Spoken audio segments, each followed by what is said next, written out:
how far do you go into simulation theory in your books, and what are your estimations of the probability of simulation theory? So many decades ago, the idea that we might be living a simulation was a common theme on some of the mailing lists I was on. And then at one point, one of the people who was on the mailing list went off and wrote a philosophy paper based on that, Nick Bostrom. And then that got more attention. And then at the time, that inspired me to write a paper on how to live in a simulation, because that was neglected. So there are many of these topics where, again, people want to mainly focus on the technology itself, when it might happen, is it possible? And they neglect the social implications. So I thought, let's just think about the social implications of a simulation, i.e. if you were living in one, how should you live your life differently? But, and so I do have, that paper on that. But the key idea here is that in the future, things like brain emulations will be possible. And therefore, it will be possible to create creatures who are in a world that looks completely real to them, but is in some sense not. It's fake. So like in the movie The Matrix or things like that, it will be possible to make such creatures. And some of those creatures would be set in a world like the past of that world. Just like today when we make movies, some of our movies are set in our past and some of our games are set in our past or something like that.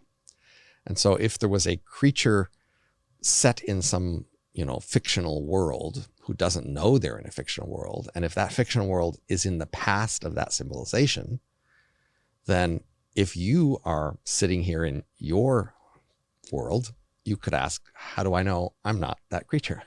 Exactly. I could be, in principle, in fact, that future creature who thinks they're in this current day, but is actually in the future in a simulated world made to look like their past. Mm-hmm. So the relative chances that I am a simulation like that really comes down to a numbers game. Like, how many people are there here today, really? And how many people would there be in the future simulating my time now?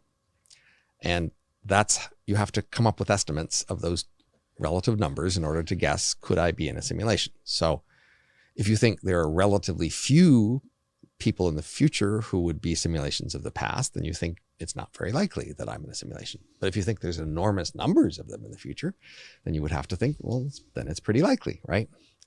Now, we should first notice,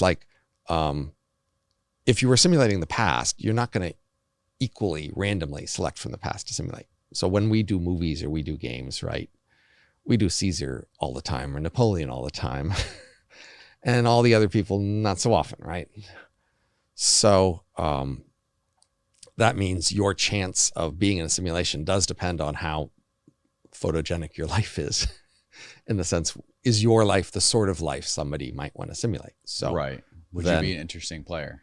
Right. Or are you a famous person? Did you have a big impact on the future? Right. So we'll often pick famous people in the past who we see as having had a big historical impact as the people we simulate in our past when we do novels or games or things like that. So then, that would modify your estimate for yourself. If you are a random person, that's different than if your life seems to be a especially good story.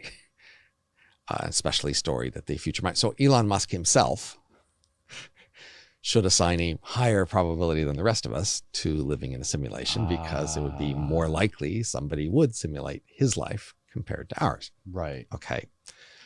But let's set that aside and let's just think about an ordinary average person today and ask, what's the chance they're living in a simulation? Well, I'd say we're going to basically do an integral where we multiply two numbers. So basically there's all these different years in the future, and each year in the future will have a certain size economy, which has some amount of past simulations that are happening in that economy, right? So in each future year, there's some percentage of that economy that they spend doing these past simulations, right? So we could count that now in terms of how many historical novels do we have, or historical games or something, right? And we could also have which past they're interested in, you see. So as we get farther in the future, we expect the future to get bigger. the economy will get bigger. And then even if there's just a constant fraction of that future economy that's spent thinking about the past, that amount gets bigger, right? Right. So the farther we go into the future, the more past simulations we expect to be happening at that moment in that distant future time. Okay. But we expect those simulations to be spread out across their past according to how interested they are in their past. That is, which pasts are they interested in? Right. And so now when we're thinking about the future, we're asking, it's an integral over the future. For each future year, one number is how big is that economy and, what fraction of it is devoted to historical simulations. And the other is how large a fraction of that would we count because we are competing with all the other dates at which they could be trying to make simulations. Wow. That's complex. Okay. Right. But there's a simple answer. Okay. Which is that if interest in the past fades faster than the world grows, then most of the simulations of you will be in the relatively near future.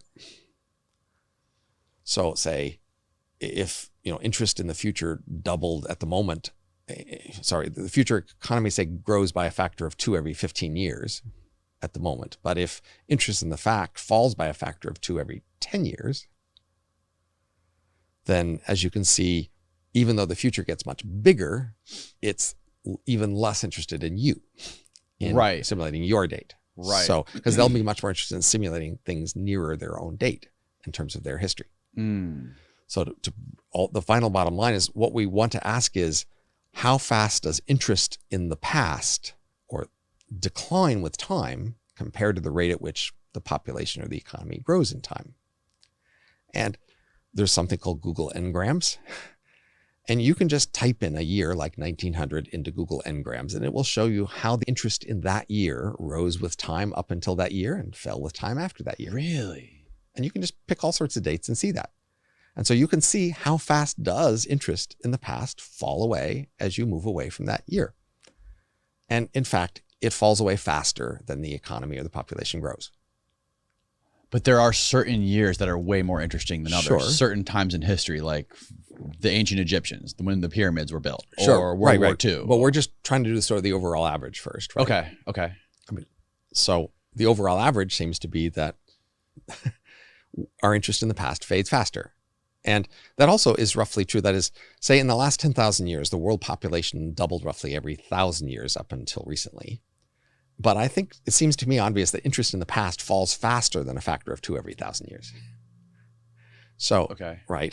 Okay. I mean, so if you look at most historical simulations, 1,000 years ago, almost all the simulations, the percentage of historical simulations that are past the year 1000, probably well over 90%, right? Mm-hmm.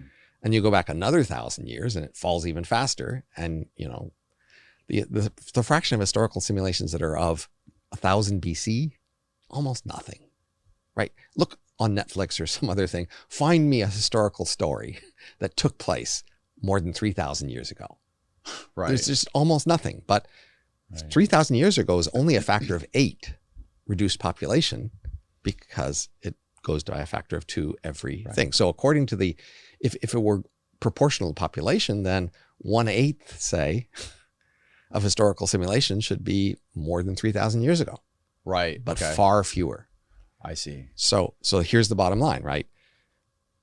We should only expect the future to simulate us when it's relatively soon, but actually we can't do simulations yet. It'll be a while till we can do simulations of the past.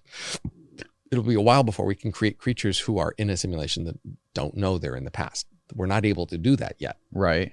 And so by the time they can do it, it'll be far enough in the future, they'll be hardly interested in us at all. Right. And then they'll only be able to do a few at first. And as they get able to do more, they get even less interested in us. Why would they faster. Why would they be interested? We're just too far in the past. We're too far in the past. Unless we are somehow special. So some people have claimed that we're in the special era, that the future will be unusually interested in us, especially because we are different.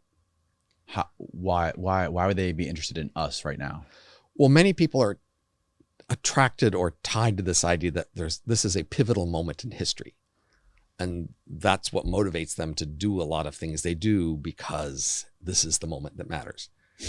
And of course, it's a bit of arrogance and yes, it sounds like something that every obviously it could be true in principle. I don't actually think it is that true. I mean, some important things are happening now, but important things happened a century ago and a century before that.